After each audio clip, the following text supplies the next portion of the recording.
ছাত্রলীগের সাবেক নেতা এবং কর্মী হিসাবে কথা বলে যাই। আজকে আমি বলে আসছি যে আমার যত তকমা আছে সব তকমা তোমরা নিয়ে যাও। আমার মানবতাবাদী বলতে এখন তোমরা বেঈমান বলো, কোনো অসুবিধা নাই। শেষ বিন্দু পর্যন্ত আমি বঙ্গবন্ধু কন্যা জননেত্রী শেখ হাসিনার সাথে আছি এবং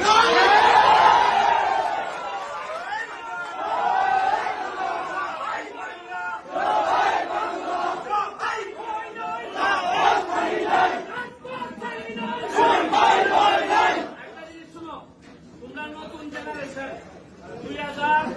2001 পরে আমি রিপন নতুন ভাইদের সাথে রাম ভাইদের সাথে ইয়াকুব ভাইদের সাথে রাজনীতি করার সুযোগ পাইছিলাম। বিরোধী দল আমরা জানি যে কি খারাপ অবস্থায় আমরা রাজনীতি করে এই জায়গা পর্যন্ত আসছি। তোমরা আমাদের উত্তরাধিকার, রক্তের একটা তাসির আছে। আদর্শের সৈনিকরা যদি একবার তারাই যায়, একবার তাদেরকে কেউ আর দাবাই রাখতে পারে। আমার ছোট ছোট ছাত্রদেরকে এরা মাথা ব্রেইন ওয়াশ করছে, করতেছে। আজকে যদি এরা ক্ষমতা থেকে পতন করতে পারে, কালকে এদেরকে রাত্রি বানাই যাবে, জামাত শিবির ক্ষমতা নিবে। এরা জানেই না এরা কিসের জন্য যুদ্ধ করতেছে, এরা জানেই না।